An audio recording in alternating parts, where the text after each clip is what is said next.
যশোরের মণিপুর ৫০ শয্যা উপজেলা স্বাস্থ্য কমপ্লেক্সে চিকিৎসক সংকটের কারণে চিকিৎসা সেবা মারাত্মকভাবে ব্যাহত হচ্ছে। কাগজে কলমে ২৩ জন চিকিৎসক কর্মরত থাকলেও সরজমিনে দেখা গেছে অধিকাংশ চিকিৎসকের চেয়ার খালি পড়ে আছে। এতে দূরদূরান্ত থেকে আসা রোগীরা ঠিক সময়ে চিকিৎসা না পেয়ে চরম ভোগান্তির শিকার হচ্ছেন। ২৪শে মে শনিবার দুপুরে হাসপাতালে দেখা যায় বহির্বিভাগে টিকিট হাতে অপেক্ষায় আছেন অসংখ্য রোগী, কিন্তু চিকিৎসকের কক্ষগুলো বেশিরভাগই ফাঁকা। নিচতলায় ৫টি কক্ষের মধ্যে ৯টি চেয়ার খালি পড়ে আছে, দোতলায় ৪টি কক্ষের মধ্যে ২টি বন্ধ। ইউনানি ও হোমিও চিকিৎসক সহ মাত্র ৪ জন চিকিৎসককে রোগী দেখতে দেখা গেছে। বাকি ১১ জন চিকিৎসককে তাদের কক্ষে পাওয়া যায়নি।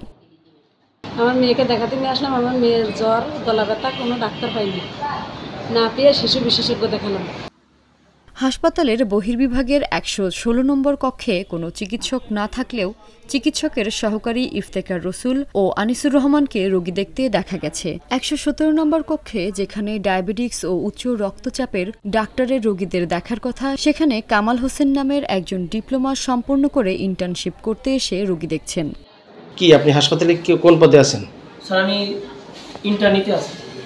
ইন্টার্নি করতেছেন? জি স্যার। কিসের ইন্টার্নি? Sir DMS sir. তো আপনি এনসিডি কর্নারে কেন? এনসিডি কর্নারে স্যার ডিউটিতে রয়েছে। এই আছে ঔষধি লোক, এর আছে লোক ম্যানেজমেন্ট দায়িত্ব। এবারে শুধু ওষুধ ছাড়ি দিচ্ছি। এনসিডি কর্নারে আপনার ডিউটি? জি স্যার। Internship sir. আপনি কাজ কি এখানে কি করতেছেন আপনি? স্যার এখানে হচ্ছে স্যার রোগীরা আসছে ডায়াবেটিসের ওষুধগুলো, ওই ওষুধগুলো নিতে আসছে, তাই সেই ওষুধগুলো খালি দিয়ে দিচ্ছি। আপনি কি প্রেসক্রিপশন দিচ্ছেন? No sir. দন্ত বিভাগের ১১৮ নম্বর কক্ষে চিকিৎসক না থাকলেও তার সহকারী আব্দুর রব বসে আছেন। তিনি জানান, দন্ত চিকিৎসক যশোর হাসপাতালে রোগী দেখেন। ১১৯ নম্বর কক্ষে ২ জন চিকিৎসকের চেয়ার খালি পড়ে আছে।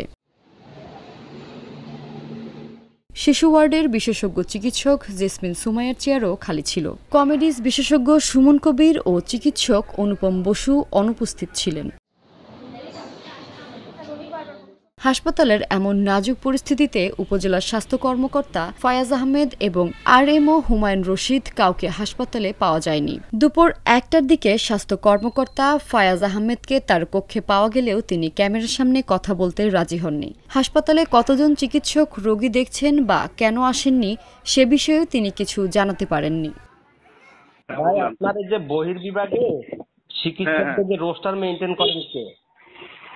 চিকিৎসকের রোস্টার মানে কে কে কবে বসবে তাই? হ্যাঁ। চিকিৎসকের রোস্টার শুধু মানে একমদের রোস্টার মেনটেন করা হচ্ছে, আর আমি ডাক্তারের রোস্টার আমি মেনটেন করি।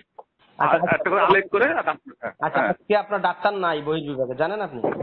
হ্যাঁ জানি। কি সমস্যা? ৩ জনের পরীক্ষা, আর হচ্ছে আপনার নাইট আছে, নাইটের জন্য আসবে ইভিনিং। হ্যাঁ। আর হচ্ছে একজন হচ্ছে আপনার ওই যে বিনোদন ভাতা ছুটি আছে না, চিত্ত বিনোদন ভাতা, ওই ছুটিতে আছে আর এলে। হ্যাঁ, এই তো একজন। আর একজনের হচ্ছে এই যে ইএল নিয়ে আছে, উনি কালকের প্রতিদিন জয়েন করবে। এই তো। আর হচ্ছে এটা আছে আপনার ইমার্জেন্সি একজন আছে, আর গাড়িতে আছে একজন, আর অনুপদা গেছে হচ্ছে বিদেশে আর কি, ওই যে বিদেশ মানে ইন্ডিয়ায় গেছে আর কি। হ্যাঁ, এই আর কি। আর আপনার যে মেডিসিন বিশেষজ্ঞ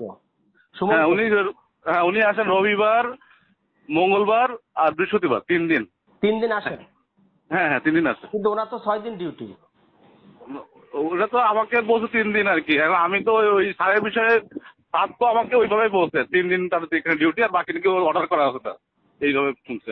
অর্ডারের তো কোনো কাগজ আপনার যে আপনার আমার কাছে তো দেয় না, ওদের অফিসে আর স্যারের কাছে থাকে। শিশু বিশেষজ্ঞ যে একজনকে দেখলাম, আর একজন শিশু বিশেষজ্ঞ উনারা 3 দিন আছে আর কি, ওনাদের অর্ডার আছে। আচ্ছা, মোট ডাক্তার কতজন আছে আপনার এখন?